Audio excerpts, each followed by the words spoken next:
सभी को मैं कन्हैया जी के मोती उगाने की एक रोचक कथा सुनाती हूँ।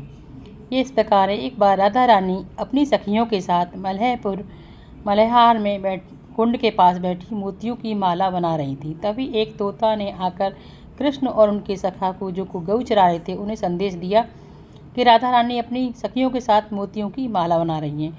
कन्हैया जी और उनके सखा वहाँ पर गए और उनसे विनती करने लगे कि वह भी उन्हें मोती के बीज दे दे, वह भी मोती की खेती करेंगे। तो राधा रानी तो कुछ नहीं बोली, लेकिन उनकी सखियों ने मजाक बनाते हुए कहा कि हमारे पास कोई बीज नहीं है, चले जाओ यहाँ से। फिर ललिता ने एक टूटा हुआ मोती देते हुए कहा, जाओ इसे ले जाओ। कन्हैया जी और उनके सखाओं को बहुत बुरा लगा। कन्हैया जी अपनी माँ यशोदा के पास गए और बोले, मैया, ओ मैया।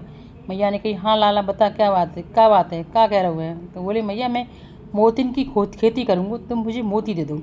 यशोदा मैया बोली, लाला मोतिन की कोई खेती नहीं होती है, वो तो समंदर के किनारे मिलते हैं, वो हर जगह नहीं मिलते। उन्होंने कहा, जब बहुत नहीं माने तो उन्होंने 2 मोती उठा कर दिए, कहा जा खेती कर लेना। और कन्हैया जी ने वो दोनों मोती यमुना जी के पास रख दिए, बो दिए।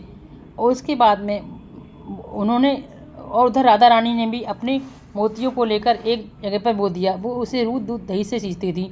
कन्हैया जी ने कहा कि आप हमारे भी मोतियों को दूध दही से सींच दो। तो सखियाँ बोली, हम क्यों सींच दें, तुम अपने आप खुद सींचो।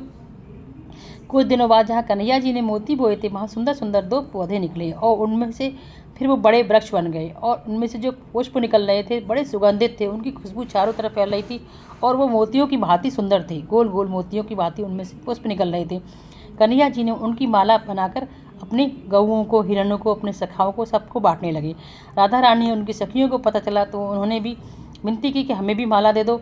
कन्हैया जी तो कुछ नहीं बोले, लेकिन उनके सखाओं ने मना कर दिया। तब कन्हैया जी ने कहा, कोई बात नहीं। तो फिर क्षमा मांगी तो कन्हैया जी ने सबको एक एक माला बना कर दे दी। इस प्रकार कन्हैया जी की जो मोतियों की थी वो खेती हो गई। और जो राधा रानी ने खेती की थी वहाँ पर कटीले पेड़ उगाए।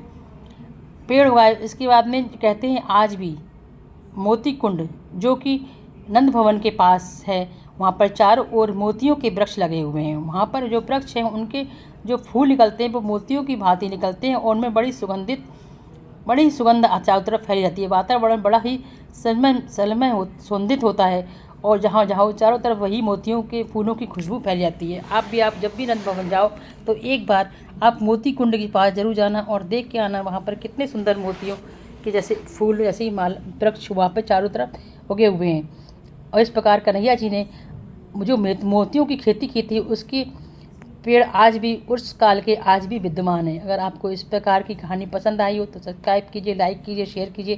राधे राधे राधे राधे राधे राधे राधे राधे।